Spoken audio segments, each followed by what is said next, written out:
नमस्कार, स्वागत है आपका डिजिटल इंडिया न्यूज़ में। मैं हूं अरुण कुमार।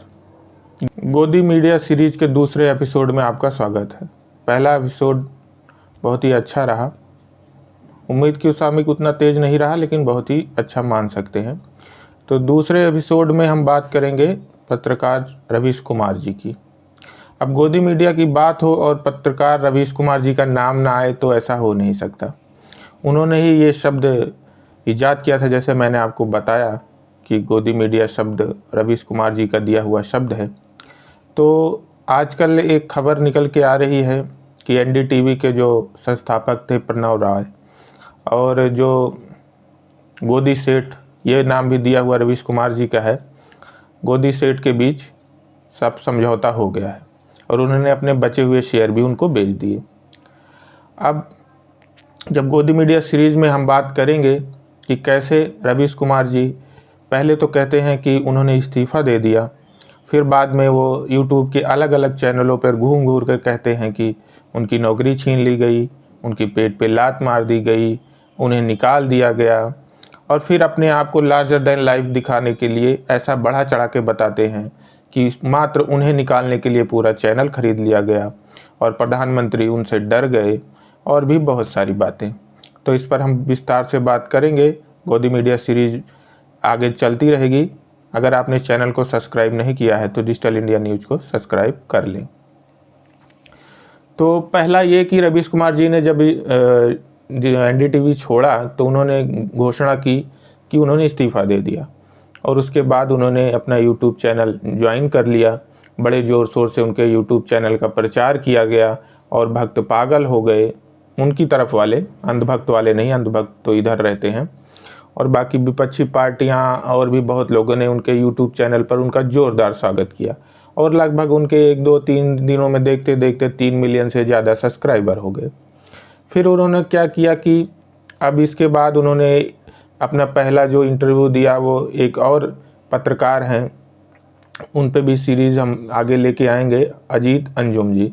उन्होंने उनको बुलाया, लंबा 1 घंटे का इंटरव्यू लिया, और उन्होंने उसमें बहुत सारी बातें कही जो उसके उन बातों को कॉन्ट्राडिक्ट करती हैं। पहला ये कि उनका रोज़गार छीन लिया गया, उन्हें ज़बरदस्ती निकाल दिया गया, और यह है पहली बार उन्होंने कहा कि उन्होंने खुद इस्तीफ़ा दिया, उनको गोदी सेठ ने खरीद नहीं पाए, और फिर इस चैनल पे वो कह रहे हैं कि उनके साथ नाइंसाफ़ी हुई, उनका ये छीन लिया गया, उनका वो छीन लिया गया। फिर उन्होंने बढ़ा चढ़ा के दुनिया भर की बातें की, आप एक चैनल खरीद सकते हैं, रवीश कुमार जी को नहीं खरीद सकते, ये सब बातें हुई। और ये आप इनको देख सकते हैं यूट्यूब पे जो चैनल है, ये इनके जो भी और पुराने पत्रकार हैं, चाहे अजीत अंजुम जी हों, चाहे विशाल शर्मा हो, जो भी हो, इनके आप वीडियोस देखेंगे तो लगातार एक ये एंटी गवर्नमेंट बनाए हुए हैं, वो भी बीजेपी और केंद्र सरकार के खिलाफ।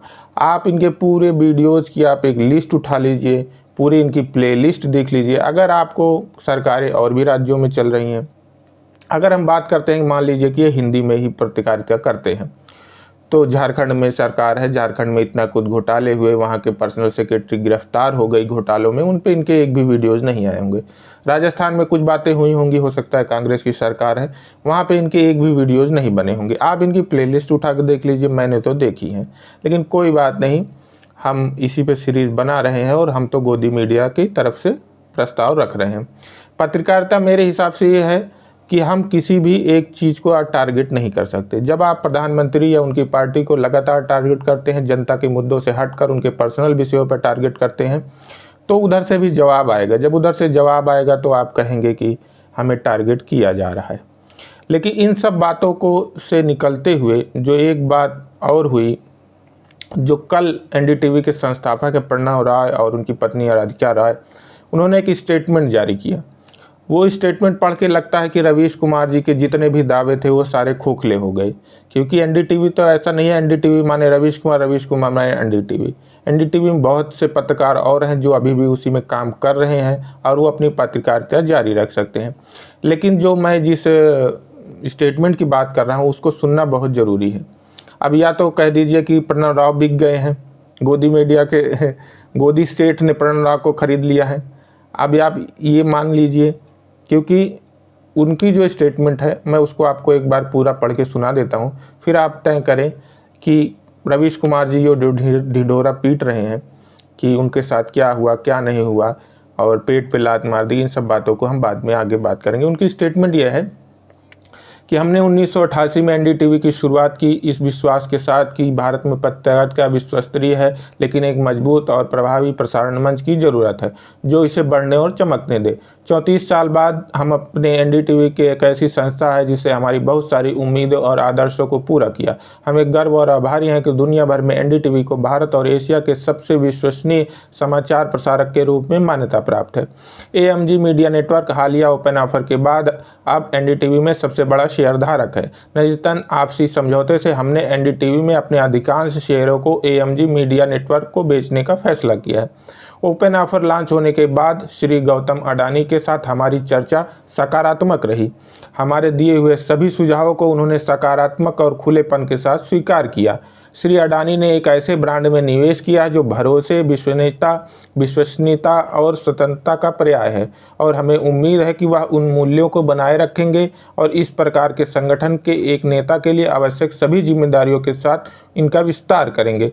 हम एनडीटीवी और उसकी पूरी असाधारण टीम को विकास का अगला चरण देखते हुए देखने के लिए उत्सुक हैं जिस पर भारत गर्व कर सकता है। तो ये पूरा स्टेटमेंट है, उसमें वो कह रहे हैं कि उनकी अडानी के साथ मीटिंग हुई, उन्होंने उनको बताया और ये कि आपसी समझौते से एक बिजनेस प्रपोजल था जिसे उन्होंने खरीद लिया। ना तो इसमें कोई ऐसा स्टेटमेंट आ रहा है कि जिसमें उन्होंने बड़े दबाव से खरीदा हो या उन्होंने ऐसा कोई चेंजेस कर दिया हो कि आप ऐसी पत्रकारिता ना करिए।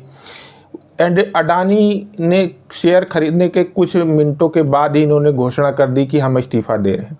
जब ये इस्तीफ़ा देकर चले गए और कोई एनडीटीवी छोड़कर नहीं गया और एनडीटीवी नॉर्मल तरीके से चल रहा है, तब इन्होंने विक्टिम कार्ड खेलना शुरू किया।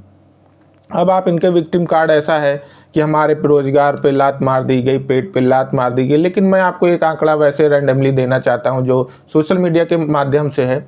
लगभग इनके यूट्यूब पे 3,30,00,000 सब्सक्राइबर हैं। अगर आप इसकी मिनिमम अर्निंग भी आप सोच सकते हैं तो वो 4 से 5 लाख रुपए महीना होगी। तो जो एंटी गवर्नमेंट या जो भी आप अपना प्रोपेगेंडा चलाएंगे, जितने व्यूज़ आएंगे आपको उतने ही ज़्यादा अर्निंग यूट्यूब से होगी। यूट्यूब की पूरी अर्निंग व्यूज़ पे टिकी हुई है। तो आपका कहाँ से रोज़गार चला गया, कहाँ से आपके पेट पे लात पड़ गई, कहाँ से क्या हो गया, तो आप ये देख सकते हैं। तो इस प्रकार से जितने भी ये दलाल पत्रकार हैं, जिनको मैं दलाल पत्रकार कहता हूँ, ये लगातार एक विषय, एक सरकार, एक उसको टारगेट करते रहते हैं।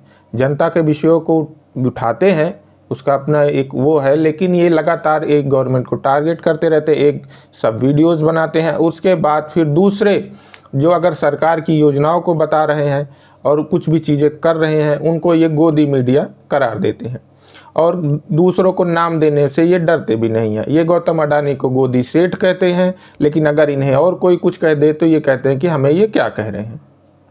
इन सब बातों को देखते हुए आप ही निष्कर्ष निकालिए कि गोदी मीडिया ठीक है कि दलाल मीडिया। हम तो दोनों को दिखाते रहेंगे। अगर आपने चैनल को सब्सक्राइब नहीं किया तो डिजिटल इंडिया न्यूज़ को सब्सक्राइब कर लें। बहुत बहुत धन्यवाद।